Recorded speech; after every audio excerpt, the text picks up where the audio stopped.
एक दिन कुबेर अपने पुष्पक विमान में बैठकर अपने पिता ऋषि विश्रवा से मिलने के लिए आए। कुबेर के द्वारा कठोर तप करने से प्राप्त हुए दिव्य तेज को देखकर रावण की माता कैकसी बड़ी प्रभावित हुई।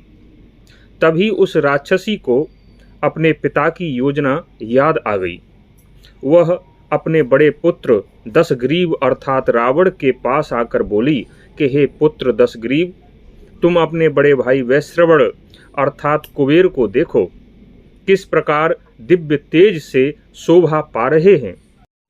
हे पुत्र, तुम्हें भी ऐसे ही दिव्य तेज को प्राप्त करने के लिए और इस संसार का वैभव पाने के लिए अपने भाई वैश्रवण की तरह ही कठोर तप करना चाहिए।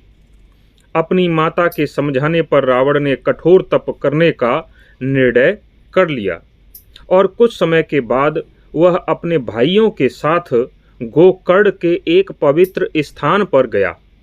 वहां पर तीनों भाइयों ने कठोर तप करना प्रारंभ कर दिया। रावण ने 10,000 वर्षों तक कठोर तपस्या की। जैसे ही 1,000 वर्ष पूर्ण हो जाते थे, रावण अपने एक मस्तक को काटकर अग्नि में होम दे देता था। इस प्रकार उसने एक एक करके 9,000 वर्षों तक अपने 9 मस्तक अग्निदेव को भेंट कर दिए। जैसे ही तपस्या करते हुए 10,000 वर्ष पूर्ण हुए, वैसे ही अपना अंतिम अर्थात 10वां मस्तक काटने ही वाला था कि उसी समय पितामह ब्रह्मा जी उसके सामने प्रकट हो गए। ब्रह्मा जी ने कहा कि हे दशग्रीव, मैं तुम्हारी तपस्या से प्रसन्न हूँ, मांगो क्या वर मांगना चाहते हो। रावण ने कहा कि हे पितामह, मैं अमर होना चाहता हूँ। ब्रह्मा जी ने कहा कि हे दशग्रीव, मैं तुम्हें अमर होने का वरदान नहीं दे सकता, तुम कोई और वरदान मांगो। फिर रावण ने कहा कि हे प्रजापति, मुझे गरुड़, नाग, यक्ष, दैत्य, दानव, राक्षस, देवता मुझे मार ना सकें। रही बात अन्य प्राणियों की और मनुष्यों की, तो उन्हें मैं तिनके के समान ही समझता हूँ, उनसे मुझे कोई भी भय नहीं है। ब्रह्मा जी ने रावण को यह वरदान दे दिया और ब्रह्मा जी ने रावण से कहा कि हे विश्रवा पुत्र, तुमने जो अपने 9 मस्तक हवन की अग्नि में डालकर अग्निदेव को भेंट कर दिए हैं, वे पूर्ववत प्रकट हो जाएंगे। इसके अलावा मैं तुम्हें एक वरदान और भी देता हूँ। तुम अपने मन से जब जहाँ जैसा भी रूप धारण करना चाहोगे, उस समय तुम्हारा वैसा ही रूप हो जाएगा।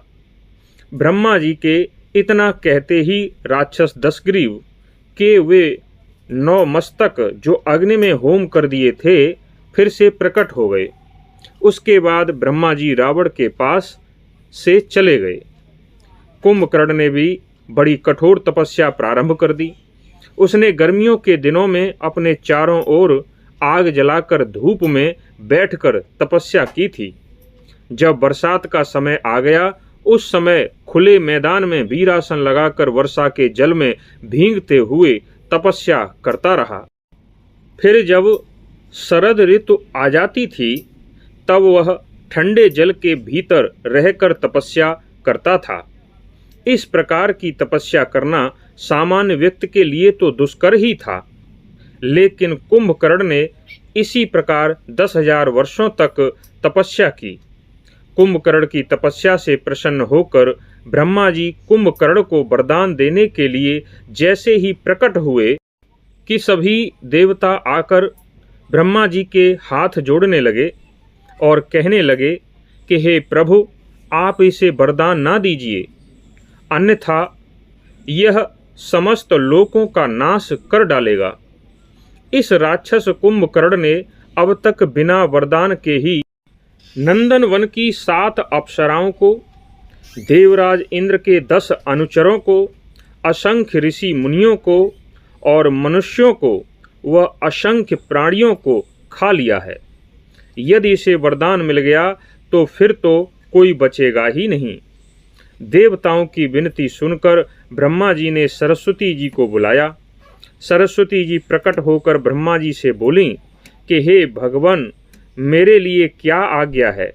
जिस कार्य के लिए मुझे बुलाया है उसकी आज्ञा दीजिए। तब प्रजापति ब्रह्मा ने सरस्वती जी से कहा कि जब कुंभकर्ण वरदान मांगे तो तुम उसकी जिह्वा पर बैठ जाना और वह जो भी वरदान मांगे उसके ठीक विपरीत उसकी जिह्वा से शब्द उच्चारित करवा देना। बस तुम्हारा इतना ही काम है। ब्रह्मा जी की आज्ञा पाकर सरस्वती जी कुंभकर्ण की जिह्वा पर बैठ गईं। तभी कुंभकर्ण ने आंखें खोली तो ब्रह्मा जी सामने खड़े हुए थे। ब्रह्मा जी ने कहा कि हे कुंभकर्ण, तुम्हारी तपस्या से मैं प्रसन्न हुआ। मांगो, क्या वर मांगना चाहते हो? कुंभकर्ण की जिह्वा पर सरस्वती जी पहले से ही बैठी थीं। इसलिए कुंभकर्ण बोला, हे पितामह, मैं अनेक अनेक वर्षों तक सोता ही रहूं, यही मेरी इच्छा है। ब्रह्मा जी ने भी शीघ्र ही कहा कि हे कुंभकर्ण, जाओ, ऐसा ही होगा। तब ब्रह्मा जी ने यह व्यवस्था की थी कि 6 महीने सोएगा और 1 दिन जागेगा। लेकिन जो 10,000 वर्षों के बाद उसने वरदान प्राप्त किया था, वह सरस्वती जी के प्रभाव से यही कहा था कि मैं अनेक अनेक वर्षों तक सोता ही रहूं। अब बात करते हैं विभीषण की कठोर तपस्या की। वे 5,000 वर्षों तक एक पैर पर खड़े रहकर ही तप करते रहे। उसके बाद विभीषण ने दोनों बाहों और मस्तक को ऊपर उठाकर 5,000 वर्षों तक सूर्यदेव की आराधना की थी। इस प्रकार विभीषण ने 10,000 वर्ष तक कठोर तप किया। उसके बाद ब्रह्मा जी ने प्रकट होकर विभीषण से कहा कि हे पुत्र विभीषण, मांगो, तुम क्या वरदान मांगना चाहते हो? मैं तुम्हारी तपस्या से प्रसन्न हुआ। तब विभीषण ने कहा कि हे पितामह, मेरे जीवन में बड़ी से बड़ी विपत्ति भी आ जाए तो भी मैं धैर्य के मार्ग से नहीं हटूं। किसी भी प्रकार से मैं धर्म के मार्ग से विचलित ना हो पाऊं और बिना सीखे ही मुझे ब्रह्मास्त्र का ज्ञान प्राप्त हो जाए। बस मैं यही वर मांगना चाहता हूं। ब्रह्मा जी विभीषण की बातें सुनकर बहुत प्रसन्न हुए। उन्होंने बोला कि जाओ, ऐसा ही होगा।